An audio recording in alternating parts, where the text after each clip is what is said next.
Hello everyone. Welcome to success with Rai academy. 22 जून 2020 के दैनिक जागरण के राष्ट्रीय संस्करण को इस वीडियो में हम डिस्कस करेंगे। उन सभी पेजों को कवर करेंगे जो हमारे लिए इंपॉर्टेंट होते हैं। National, international, business, sports, editorial. Editorial के 3 आर्टिकल को भी हम डिस्कस करेंगे। तो अब चलिए वीडियो को शुरू करते हैं। सबसे पहले हम अपनी मोटिवेशनल लाइन को देख लेते हैं। रात नहीं ख्वाब बदलता है, मंजिल नहीं कारवां बदलता है। जज्बा रखो जीतने का, क्योंकि किस्मत बदले ना बदले पर वक्त जरूर बदलता है।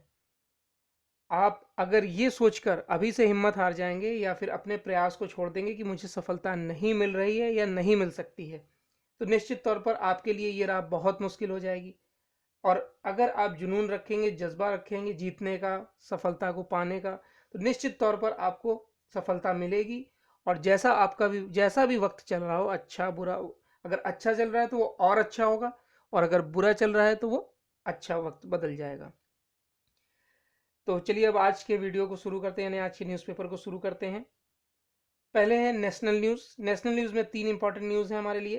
पहली न्यूज़ है चीन सीमा पर चला सकेंगे हथियार। चीन की दगाबाजी के बाद भारत ने जिस तरीके से अपनी रणनीति को बदला है और उसका पूरी ताकत से जवाब दिया जा रहा है, उसी पर लिखा गया है ये न्यूज़।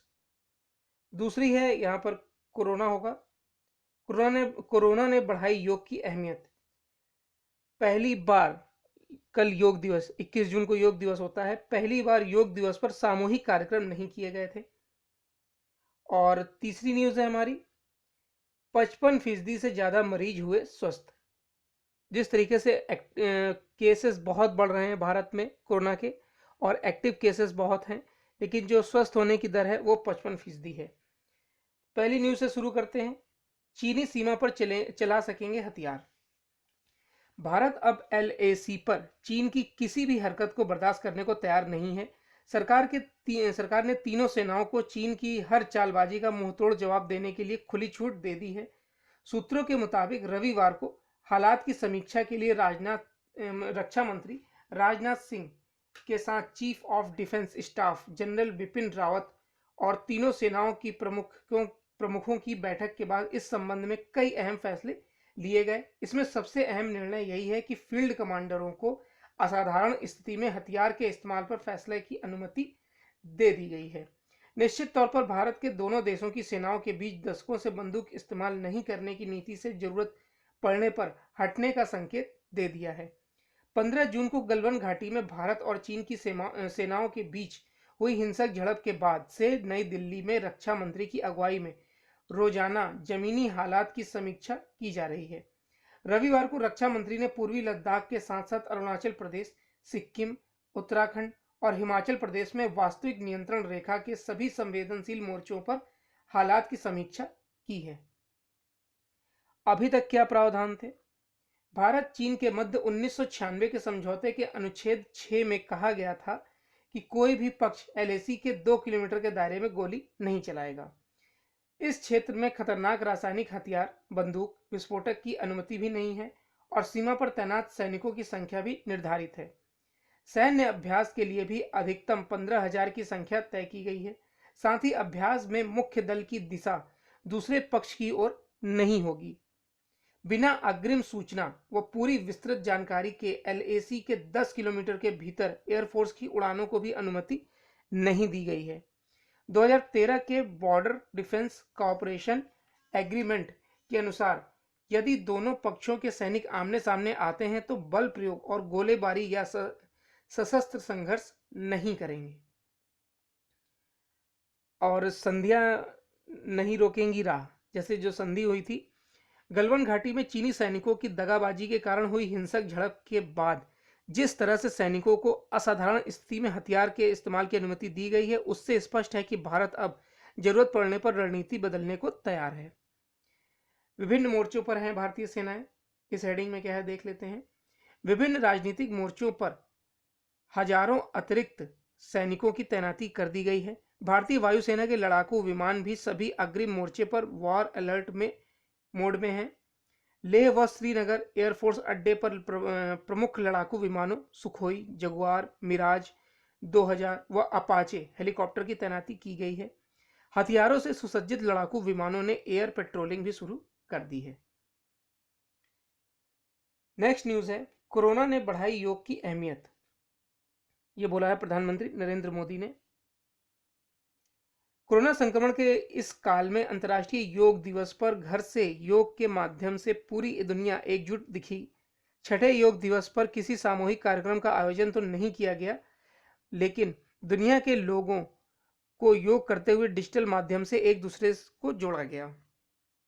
योग को प्रतिरोधक क्षमता यानी इम्यूनिटी बढ़ाने में मददगार बताते हुए प्रधानमंत्री नरेंद्र मोदी ने कहा कि कोरोना महामारी के इस दौर में दुनिया इसकी जरूरत महसूस कर रही है। योग से कई मरीज कोरोना को मात देने में सफल हो रहे हैं। प्रधानमंत्री ने कहा कि कोरोना श्वसन प्रणाली पर हमला करता है और प्राणायाम में क्रियाएं श्वसन प्रणाली को मजबूत व प्रतिरोधक क्षमता बढ़ाने का काम करती हैं।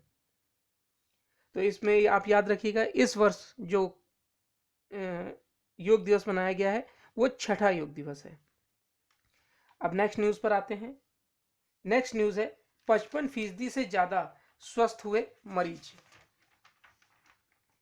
भारत में कोरोना वायरस से संक्रमित मरीजों की संख्या 4 लाख से ज्यादा हो गई है, लेकिन सुकून की बात यह है कि इसमें से आधे से अधिक मरीजों की संख्या पूरी तरीके से ठीक भी हो चुकी है। पिछले 24 घंटे के दौरान 13,925 मरीजों को अस्पताल से छुट्टी मिली है। हालांकि इस दौरान 15,000 से ज़्यादा नए मामले भी सामने आए हैं और 300 से अधिक मरीजों की जान भी चली गई है। इस दौरान 1,90,730 लोगों की जांच भी हुई। कुल 68 लाख से ज़्यादा लोगों की कोरोना की जांच की जा चुकी है। केंद्रीय स्वास्थ्य मंत्रालय की तरफ से रविवार सुबह 8 बजे जारी आंकड़ों के मुताबिक देश में कोरोना वायरस से संक्रमित 55.49% मरीज स्वस्थ हो चुके हैं। पिछले 24 घंटे के दौरान सामने आए 15,413 नए मामलों के साथ कुल संक्रमितों की संख्या 4,10,461 हो गई है। इनमें से 2,27,755 मरीज पूरी तरह से ठीक हो चुके हैं। वहीं राज्यों और केंद्र शासित प्रदेशों में पीटीआई और अन्य स्रोतों से रात 11 बजे तक मिली सूचनाओं के मुताबिक शनिवार देर रात अब तक 18,840 नए मामले सामने आए हैं। देश में एक दिन में मिलने वाले नए मामलों की यह अब तक की सबसे बड़ी संख्या है। इस दौरान 16,461 लोग स्वस्थ भी हुए हैं। कुल संक्रमित 4,12,690 लोग स्वस्थ हो गए हैं। इनमें से केस आए हैं और इनमें अब तक 2,34,875 लोग पूरी तरह से ठीक हो चुके हैं। तो ये नेशनल पेज की 3 इंपॉर्टेंट न्यूज थी। अब नेक्स्ट पेज पर आते हैं। नेक्स्ट पेज है हमारा इंटरनेशनल पेज। इंटरनेशनल पेज में 2 न्यूज है हमारे लिए। पहली न्यूज है, भारत चीन से बात कर रहा है अमेरिका। ट्रंप ने कहा है कि दोनों देशों को इस संकट से बाहर निकालने के लिए वह पूरा प्रयास करेगा। दूसरी न्यूज है, चीन और दक्षिण कोरिया में अब बढ़ रहे हैं कोरोना के मामले। तो पहली न्यूज से शुरू करते हैं। भारत चीन से बात कर रहा है अमेरिका। अमेरिकी राष्ट्रपति डोनाल्ड ट्रंप ने भारत चीन सीमा विवाद को लेकर एक बार फिर प्रतिक्रिया दी है। उन्होंने कहा कि अमेरिका दोनों देशों से बात कर रहा है जिसमें मौजूदा सीमा तनाव को हल करने में मदद मिल सके। बता दें कि इससे पहले भी ट्रंप ने दोनों देशों के बीच मध्यस्थता करने का प्रस्ताव दिया था, लेकिन भारत और चीन दोनों ने ही इसे ठुकरा दिया था। एक दिन पहले ही विदेश मंत्री माइक पोम्पियो ने कहा था कि चीनी सेना पीपुल्स लिबरेशन आर्मी ने भारत के साथ तनाव को बढ़ा दिया है, जो दुनिया की सबसे बड़ी आबादी वाला लोकतंत्र है। शुक्रवार को आयोजित 2020 कोपेनहेग डेमोक्रेसी समिट में Europe and the China challenge विषय पर बोलते हुए पोम्पियो ने चीन की सत्ताधारी कम्युनिस्ट पार्टी को दुष्ट यानी धूर्त करार दिया था। नेक्स्ट न्यूज है, चीन और दक्षिण कोरिया में बढ़े कोरोना के मामले। चीन और दक्षिण कोरिया में कोरोना वायरस संक्रमण के मामले फिर से बढ़ने लगे हैं। इससे इन दोनों ही देशों में इस महामारी के लौटने का खतरा पैदा हो गया है।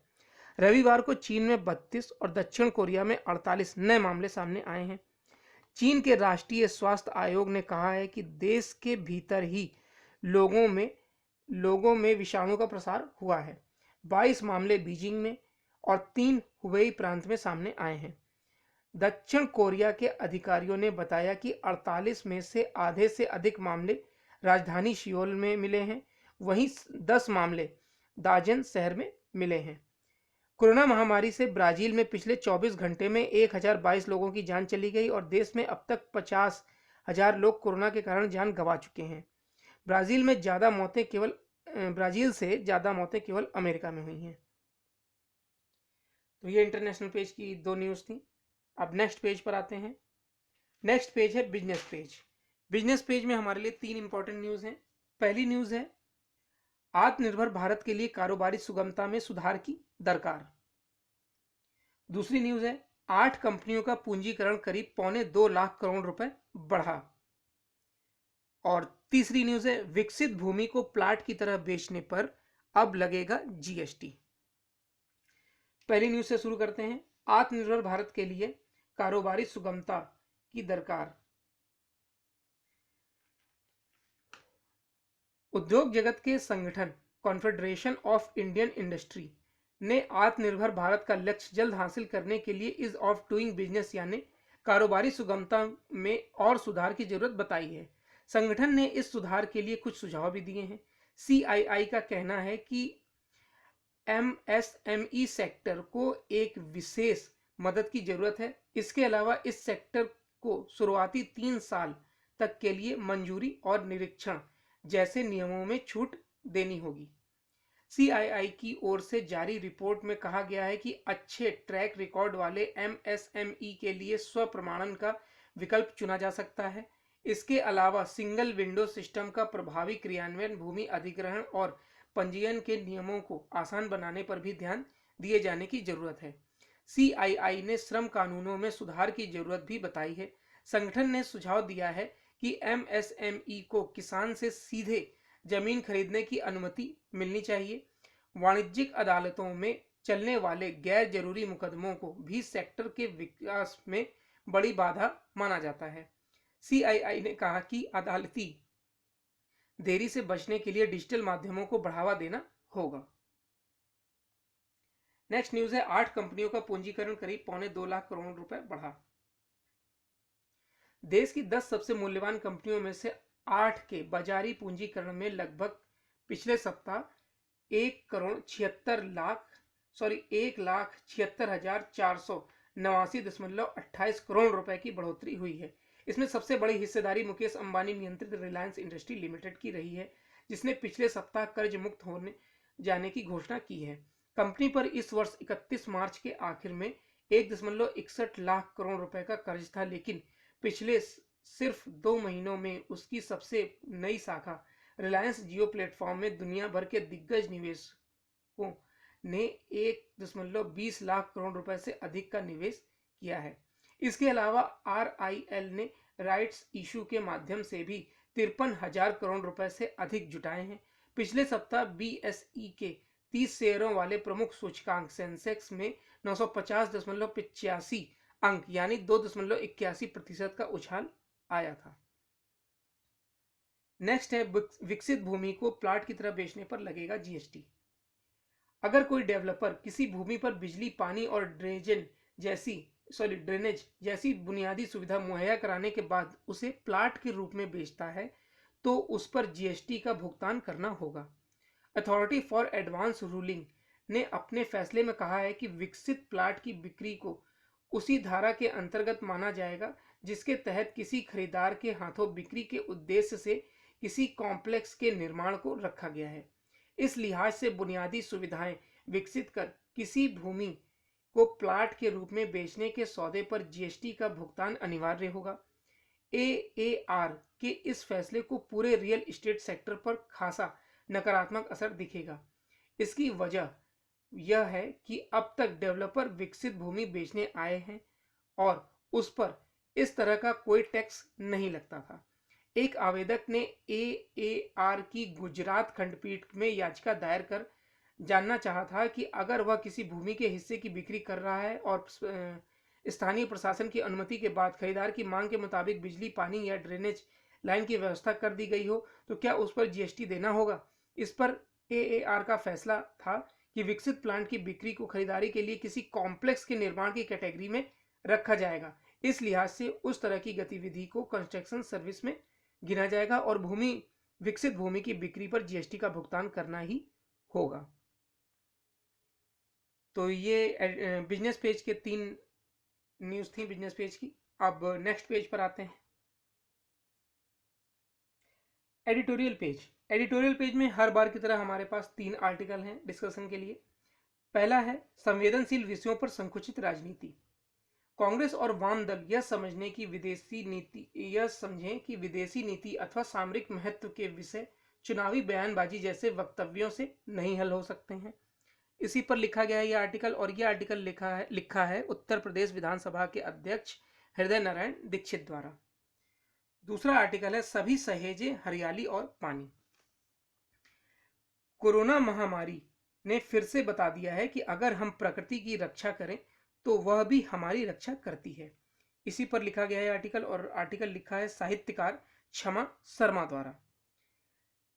तीसरा आर्टिकल है निरंकुश चीन पर नियंत्रण। जिस तरीके से चीन अपनी ताकत को बार बार दिखाने की कोशिश करता है, अब उस पर नियंत्रण की जरूरत है, और भारत इस ओर पूरी तरीके से सक्षमता के साथ बढ़ भी रहा है। तो सबसे पहले हम अपने पहले आर्टिकल को डिस्कस करते हैं, संवेदनशील विषयों पर संकुचित राजनीति। सत्य निजी नहीं होता है, राष्ट्र सामूहिक सत्य और सर्वोपरि निष्ठा है। राष्ट्रीय अखंडता और संप्रभुता राष्ट्र जीवन के आधारभूत ध्येय हैं।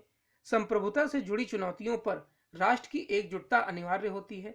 संप्रति भारत चीन तनाव से राष्ट्रीय संप्रभुता को चुनौती है। प्रधानमंत्री मोदी ने इसी चुनौती पर विचार विमर्श के लिए सर्वदलीय बैठक बुलाई है। उन्होंने संसदीय जनतंत्र का आदर्श अपनाया है। प्रधानमंत्री ने वस्तु स्थिति का विवरण रखते हुए कहा कि सीमाएं सुरक्षित हैं। जल, थल और आकाश में हमारी सेना मुस्तैद है। सरकार ने सेना को यथोचित छूट भी दे रखी है। उन्होंने सीमावर्ती क्षेत्र में तैनात आधारभूत ढांचे को मददगार बताया है और स्पष्ट किया है कि हम चीन सीमा पर पहले से बेहतर निगरानी कर रहे हैं। प्रधानमंत्री का वक्तव्य राष्ट्रीय आत्मविश्वास बढ़ाने वाला है, लेकिन कांग्रेस अध्यक्ष सोनिया गांधी ने राष्ट्रीय संकट के समय भी जिम्मेदार पूर्ण बयान दिया है। उन्होंने राष्ट्रीय सुरक्षा से जुड़े संवेदनशील प्रश्न पूछे हैं। उन्होंने बैठक के महत्वपूर्ण अवसर पर राजनीतिक इस्तेमाल किया। राहुल गांधी ने और आगे जाकर प्रधानमंत्री पर घुटने टेकने का आरोप लगाया है। देखिए, जो इस समय अगर हम देखें तो चीन से हमारा जो संकट चल रहा है, जो सीमाओं का संकट चल रहा है, उसमें चीन जिस तरीके से भारत पर हावी हो रहा है, तो उस समय राष्ट्रभक्ति यही सिखाती है, या राजनीतिक विपक्ष की तो महत्वपूर्ण भूमिका होती है, और विपक्ष को इस समय केंद्र सरकार का पूरी तरीके से सहयोग करना चाहिए। अगर आपको किसी चीज में कमी दिखती भी है, तब भी आपको केंद्र सरकार के साथ, यानी भारत सरकार के साथ दृढ़ता से एकजुट होकर खड़ा होना चाहिए। लेकिन अगर हम अपने विपक्ष की बात करें तो हमारा विपक्ष इस तरीके से इस समय राजनीति कर रहा है कि वो उल्टा चीन को छोड़िए, नरेंद्र मोदी यानी कि प्रधानमंत्री को ही कटघरे में खड़ा कर रहा है। प्रश्न ये पूछा जा रहा है कि आपने इतनी देर से एक्शन क्यों लिया, आपने हथियार ले जाने की अनुमति क्यों नहीं दी, आपको पहले से सूचना थी, कितने सैनिक मरे हैं आप झूठ बता रहे हैं, हमारे सैनिक उनके पास कब्जे में हैं आप ये नहीं बता रहे हैं, किस किस क्षेत्र को कब्जे में लिया गया है चीनी सैनिकों द्वारा आप ये स्पष्ट नहीं कर रहे हैं। अब अगर ये सब आप प्रश्न पूछ, देखिए जितने भी ये प्रश्न सोनिया गांधी ने पूछे हैं, इससे आप समझ सकते हैं चीन का मनोबल कितना बढ़ेगा कि विपक्ष इसमें संदेह कर रहा है भारत सरकार पर। और ये विपक्ष जो है, भाई देखिए, दोनों पार्टियां हैं, राष्ट्रीय पार्टियां हैं, कुछ लोग भाजपा के पक्ष में हैं, कुछ जनता कांग्रेस के पक्ष में है। तो जो कांग्रेसी जनता है वो तो सोनिया गांधी की बात को सच मानेगी, और वो ये सोचेगी कि चीन ने एक तरीके से कुछ क्षेत्रों पर, भारत के कुछ क्षेत्रों पर कब्जा कर लिया है। तो इससे क्या होता है, भारतीय जनता का तो मनोबल टूटता ही है, उसके साथ ही साथ सबसे बड़ी बात है सेना का मनोबल कम होता है, जो कि एक स्वस्थ राष्ट्र, सुरक्षित राष्ट्र के लिए खतरा है। कांग्रेस एवं वाम दलों को छोड़कर अन्य सभी दलों ने अपने संकटकालीन कर्तव्य का पालन किया है। केंद्र के प्रति आक्रामक रुख के लिए चर्चित ममता बनर्जी ने सर्वदलीय बैठक में कहा कि हम सभी प्रयासों में सरकार के साथ खड़े हैं। शरद पवार ने गलवान घाटी को चीन से खाली कराने के सुझाव के साथ निहत्थे सैनिकों वाले राहुल गांधी के बयान पर यह कहकर अप्रत्यक्ष टिप्पणी की कि सीमा पर सैनिकों द्वारा हथियार लेकर जाने या बिना हथियार को लेकर जाने के मसले अंतर्राष्ट्रीय करार से तय होते हैं। दलों को ऐसे मसलों पर हस्तक्षेप नहीं करना चाहिए। शिवसेना के उद्धव ठाकरे और बीजेपी के पिनाकी मिश्रा, सपा के राम गोपाल यादव ने भी केंद्र के साथ एकजुटता व्यक्त की। बसपा प्रमुख मायावती की व्यवहारिक टिप्पणी कहीं उल्लेखनीय रही। उन्होंने कहा कि यह राजनीति का समय नहीं है, वाकई ऐसे अवसर पर राजनीति नहीं करनी चाहिए। अब सोचिए, मायावती ने इतना बड़ा स्टेटमेंट दिया है, जो कि किसी न किसी बहाने से बहाना ढूंढा करती हैं कि केंद्र सरकार, राज्य सरकार पर आरोप लगाया जाए। राजनीतिक दल सत्ता प्राप्ति का उपकरण ही नहीं होता है। प्रायः हर एक दल का एक विचार होता है, एक संगठन होता है, एक विशाल समूह में उसका प्रभाव क्षेत्र होता है। वह अपने प्रभाव क्षेत्र में लोकमत को प्रभावित करता है और वह प्रभाव क्षेत्र बढ़ाने के प्रयास करता है। उसे ऐसा करना भी चाहिए। दल जनादेश पाकर ही सत्ता पक्ष या विपक्ष बनते हैं। राष्ट्रीय सुरक्षा के प्रश्न संवेदनशील होते हैं। संवेदनशील प्रश्नों पर आक्रामक बयानबाजी की तुलना में मौन की शक्ति ज्यादा कारगर होती है। संप्रभुता के प्रश्न पर सस्ती राजनीति उचित नहीं है। संकट में अंतर्राष्ट्रीय राजनय की संवेदनशीलता बढ़ जाती है। ऐसे समय बोले गए हरेक वाक्य का गंभीर महत्व होता है। विदेश नीति या सामरिक महत्व के विषय चुनावी बयानबाजी जैसे वक्तव्यों से हल नहीं हो सकते हैं। ऐसे तनाव के समय लोकमत का संवेग भी बढ़ता है, इसलिए वाकई संयम की महत्ता बढ़ जाती है। यह शुभ लक्षण है कि अनावश्यक वाचाल कांग्रेस अकेली है। वाम दल कालाव्य है, यानी वाम दल का तो कोई महत्व ही नहीं है। और यह अवसर राष्ट्रीय एकता प्रदर्शित करने का है। इतिहास प्रत्येक दल के आचरण का संज्ञान ले रहा है। इतिहास का नियम है कि वह कर्तव्य पालक को पुरस्कृत करता है। नियति, प्रकृति और परिस्थिति भारत के साथ है। यह 1962 वाला भारत नहीं है, यह मोदी के नेतृत्व वाला 2020 का सक्षम भारत है। दूसरी न्यूज है, यानी दूसरा आर्टिकल है, सभी सहेजें हरियाली और पानी। हाल ही में खबरें आई थी कि उत्तर प्रदेश में बारिश से पहले सूख चुकी नदियों को जीवित किया जाएगा। सई, पांडु, मंदाकिनी, वरुणा, सोन, काली, ईशान, बूढ़ी गंगा समेत 19 नदियों में मनरेगा के तहत मजदूरों को काम दिया जाएगा। इससे शहरों से लौटे मजदूरों को काम भी मिलेगा और नदियों के जीवित होने से इलाकों में पानी की कमी पूरी होगी। इन नदियों को साफ कर पानी को इकट्ठा करने के लिए बांध भी बनाने की योजना है। ये नदियां अगर जीवित हो उठी तो पानी की कमी के कारण लोगों को जो मुश्किलें झेलनी पड़ती हैं वो काफ़ी हद तक दूर हो जाएगी। नदियों के अलावा पानी के हमारे जो पारंपरिक स्रोत हैं, जैसे तालाब, पोखर, बावड़ियाँ एवं कुएं आदि को भी नया जीवन दिया जाना चाहिए। विकास की तथाकथित आंधी में पानी इकट्ठा करने के तमाम स्रोत नष्ट हो गए हैं, लेकिन अब भी बहुत से बाकी हैं। हालांकि एक और खबर यह कहती है कि उत्तर प्रदेश में हाईवे के आसपास 800 किलोमीटर में औषधि मूलक पेड़ लगाए जाएं। इसमें पीपल, नीम, सहजन, ब्राह्मी और अश्वगंधा आदि शामिल होंगे। इनसे दवाओं के लिए कच्चा माल तो मिलेगा ही, भूमि का कटाव भी रुकेगा। हरियाली से हवा शुद्ध होगी, प्रदूषण भी कम होगा, रोग फैलाने वाले बैक्टीरिया में भी कमी आएगी। यही नहीं, सरकार हाईवे के किनारे वर्षा जल संचयन का इंतजाम भी करेंगी, जिससे पौधों को पानी की कमी नहीं होगी।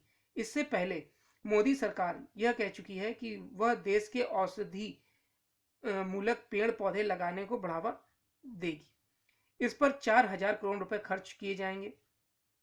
बिहार के नूरसराय में चलाए जा रहे मिशन हरियाली के बारे में पिछले दिनों आपने पढ़ा होगा।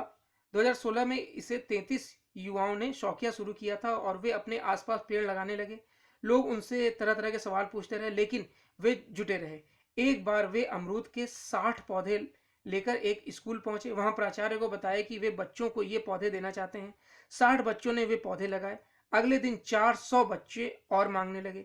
इस तरह इस मिशन से स्कूल के बच्चे लगातार जुड़ते चले गए।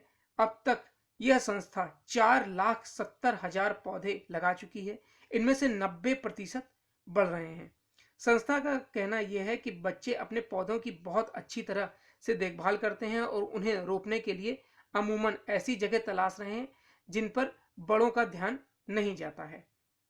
इस मानसून से पहले और बाद में यदि ऐसे प्रयास लगातार हों और बढ़ते ही जाएं तो क्या कहने हैं। मशहूर पर्यावरणविद स्वर्गीय अनुपम मिश्र ने अपनी 2 पुस्तकों आज भी खरे हैं तालाब और राजस्थान की रंजक भूमि बूंदों में पानी की बूंद बूंद को बचाने के लिए अपने जिन पारंपरिक तरीकों का उल्लेख किया है उससे हम सभी और सरकारें भी बहुत कुछ सीख सकते हैं। कोरोना महामारी ने हम सभी को एक बार फिर से बता दिया है कि अगर हम प्रकृति की रक्षा करें तो वह भी हमारी रक्षा करती है। नेक्स्ट आर्टिकल है निरंकुश चीन पर नियंत्रण। भारत और चीन के बीच उपजे तनाव को लेकर अमेरिकी राष्ट्रपति के इस कथन का ठीक ठीक मतलब निकालना कठिन है कि दोनों देशों की सीमा पर हालात खराब हैं और वह समाधान निकालने की कोशिश कर रहे हैं। हालांकि पिछले बार की तरह उन्होंने मध्यस्थता की बात नहीं की, लेकिन यह समझना कठिन है कि वह दोनों देशों के बीच सुलह कराने के लिए क्या करने वाले हैं। क्योंकि चीन अतिक्रमणकारी है, इसलिए यदि अमेरिकी राष्ट्रपति भारत के साथ खड़े दिखना चाहते हैं तो वह चीनी नेतृत्व पर इसके लिए दबाव बनाएंगे कि वह सैन्य गुंडागर्दी दिखाने से बाज आए। उनके तेवर तो ठीक वैसे ही होने चाहिए जैसे अमेरिकी विदेश मंत्री ने यह कहकर दिखाए थे कि चीनी सत्ता बदमाशी करने में लगी हुई है। यह ठीक है कि अमेरिका सहित कई प्रमुख देशों ने लद्दाख में भारतीय सैनिकों के बलिदान पर अपनी संवेदना व्यक्त की है, लेकिन चीन की जैसी कठोर निंदा की जानी चाहिए अभी देखने को नहीं मिल रही है। भारत को इसके लिए कूटनीति स्तर पर कोशिश करनी चाहिए और विश्व के प्रमुख राष्ट्र और खासकर सुरक्षा परिषद के सदस्य चीन के आक्रामक रवैये के खिलाफ एकजुट हो और उसकी भर्त्सना करनी चाहिए। तो ये आर्टिकल पेज एडिटोरियल पेज के 3 आर्टिकल थे। अब नेक्स्ट पेज पर आते हैं। नेक्स्ट पेज है स्पोर्ट्स पेज। स्पोर्ट्स पेज में 2 न्यूज़ है हमारे लिए। पहली न्यूज़ है विश्व कप नहीं हुआ तो आईपीएल खेलेंगे वार्नर, और दूसरी न्यूज़ है नहीं रहे रणजी ट्रॉफी में सबसे ज्यादा विकेट लेने वाले राजेंद्र गोयल। पहली न्यूज़ है ऑस्ट्रेलिया में इस साल के अंत में होने वाले T20 विश्व कप पर कोरोना वायरस के कारण संकट के बादल मंडरा रहे हैं और इसके आयोजन पर अनिश्चितता बरकरार है। वहीं ऑस्ट्रेलिया के ओपनर डेविड वार्नर का कहना है कि यदि कोविड-19 महामारी के कारण यह वैश्विक टूर्नामेंट स्थगित होता है तो वह और ऑस्ट्रेलिया के अन्य खिलाड़ी आईपीएल में खेल पाएंगे। आईपीएल में सनराइजर्स हैदराबाद की कप्तानी कर चुके डेविड वार्नर इसे लेकर काफी आश्वस्त हैं और सकारात्मक हैं। क्रिकेट ऑस्ट्रेलिया के अध्यक्ष पहले ही कह चुके हैं कि अक्टूबर-नवंबर में 16 टीमों के टूर्नामेंट की मेजबानी करना थोड़ा अवास्तविक होगा। अंतर्राष्ट्रीय क्रिकेट काउंसिल ने हालांकि T20 विश्व कप के भविष्य को लेकर कोई फैसला नहीं किया है और इसके अगले महीने ऐसा करने की उम्मीद है। वार्नर ने कहा कि अगर विश्व कप के आयोजन की संभावना नहीं है तो मैं काफी आश्वस्त और सकारात्मक हूं कि हम आईपीएल में खेल पाएंगे, और अगर यह वर्ल्ड कप नहीं खेला जाएगा निश्चित तौर पर आईपीएल उसकी जगह ले लेगा। नेक्स्ट न्यूज़ है प्रथम श्रेणी क्रिकेट में अपने जमाने के दिग्गज स्पिनर राजेंद्र गोयल का उम्र संबंधी बीमारियों के कारण रविवार को निधन हो गया। वह 77 वर्ष के थे।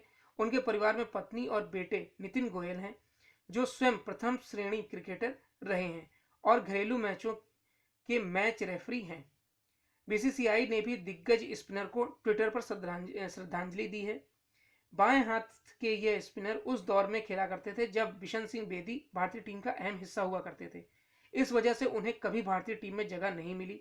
गोयल ने हरियाणा और उत्तर क्षेत्र की तरफ से प्रथम श्रेणी क्रिकेट में 157 मैचों में 750 विकेट लिए हैं। वहीं रणजी ट्रॉफी में उनके नाम सबसे ज्यादा 637 विकेट हैं और वह 44 साल तक प्रथम श्रेणी क्रिकेट खेलते रहे। सुनील गावस्कर ने अपनी किताब आइडल्स में जिन खिलाड़ियों को जगह दी थी उसमें गोयल भी शामिल थे। ये आज का यानी 22 जून 2020 का दैनिक जागरण का राष्ट्रीय संस्करण था। आई होप आपको ये वीडियो अच्छा लगा होगा।